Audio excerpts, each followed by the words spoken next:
আসসালামু আলাইকুম রহমতুল্লাহ। সৌদি আরবের বর্তমান তাপমাত্রা প্রায় 40 ডিগ্রি সেলসিয়াসের উপরে নর্মাল তাপমাত্রা থাকে। কোনো কোনো জায়গায় 47, 48, 50, আবার 50-এর উপরে উঠেছে বর্তমানে সৌদি আরবে। তো আপনারা বুঝতে পারতেছেন সৌদিতে কতটা গরম এবং কতটা গরমের মধ্যে প্রবাসীদেরকে কাজ করতে হয়। তো এই গরমের মধ্যে যারা কাজ করে বিল্ডিং কনস্ট্রাকশনের কাজ, বিশেষ করে বা বিভিন্ন রাস্তাঘাট বা রোডে যারা কাজ করে, কারা কাজ করে এই কাজগুলা কারা করতেছে দেখেন। সৌদি আরবে যারা অবৈধ, যাদের আকামার সমস্যা, যাদের আকামা খুরুব রয়েছে, কিংবা যারা বাংলাদেশ থেকে এসেছে, যারা কোনো ভালো কাজ পাচ্ছে না, তারা কিন্তু বাধ্য হয়ে এই কাজগুলা করতে হয় সৌদিতে। আর এই কাজগুলা করার জন্য বা যারা করতেছে, কিছু সাপ্লাই কোম্পানি রয়েছে বা কিছু সাপ্লায়ার রয়েছে, যে সাপ্লায়ারগুলো প্রবাসী বাংলাদেশিদের, তারাই কিন্তু প্রবাসীদেরকে যারা বেকার কিংবা যাদের আকামা সমস্যা তাদেরকে নিয়ে কাজে দেয়। তবে এর মধ্যে বেশিরভাগ সাপ্লাই প্রবাসীদের যে দুর্বলতার জায়গাটা, অর্থাৎ যাদের আকামার সমস্যা বা যারা সাধারণ কর্মী, যারা কোনো প্রতিবাদ করতে পারবে না, তাদেরকে কাজে দেই, কাজে নিয়ে যাই, কাজ করাই এবং 3 মাস কাজ করানোর পরে 1 মাসের টাকা দেই।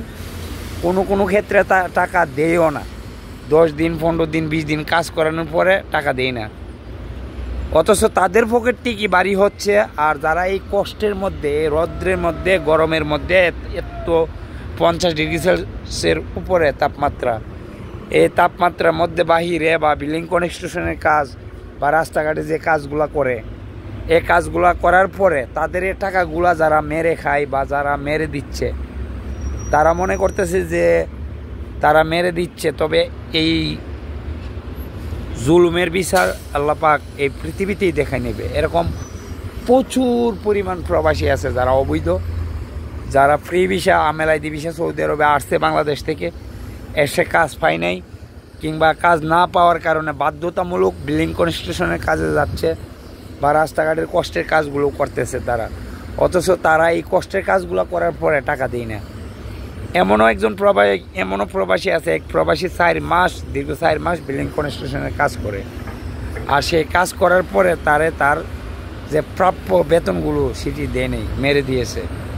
এবং তাকে উল্টো হুমকি দামকি দিচ্ছে যে টাকা না দিলে তুই কি করতে পারবে, বা তুই আমার বিরুদ্ধে কি পারবে, তুই কি করবে আমার বিরুদ্ধে, তুই কিছু করতে পারবে, তুই যা পারলে পুলিশের কাছে গিয়ে কমপ্লেন কর।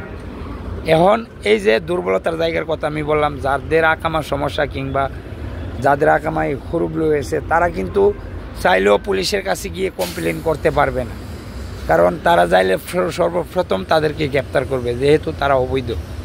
তো এই দুর্বলতার সুযোগ নিয়ে কিছু বাঙালি সাপ্লায়ার যে প্রবাসীদেরকে কাজের নামে নিয়ে কাজ করায় এবং তাদেরকে সঠিক তাদের যে প্রাপ্ত শ্রমরা সেটা দেয় না, এই কাজগুলো যে করতেছে, এমন অনেক সাপ্লায়ার রয়েছে। তো আপনারা যারা সৌদি আরবে এই ধরনের সমস্যার সম্মুখীন হয়েছেন, আকামার সমস্যা কিংবা আপনাদের আমেলাইদি ভিসা আসছেন, কাজ পাচ্ছেন না, কোনো বিল্ডিং কনস্ট্রাকশনের কাজ কিংবা কনস্ট্রাকশনের কাজে যাওয়ার আগে এই বিষয়গুলো চিন্তা করবেন যে ক্যাশ টাকা কাজ করাবে কিনা। আর এইগুলা বেশিরভাগই হাজিরা কাজ হয়ে থাকে। 4 দিন 5 দিনে কাজে নিয়ে যাই, নেওয়ার পরে বলে যে টাকা পরে দিমো, এই দিমো, সেই দিমো, এভাবেই কিন্তু মানুষের টাকা মেরে দিচ্ছে। অথচ সাধারণ প্রবাসীরা তারা ভুক্তভোগী হচ্ছে।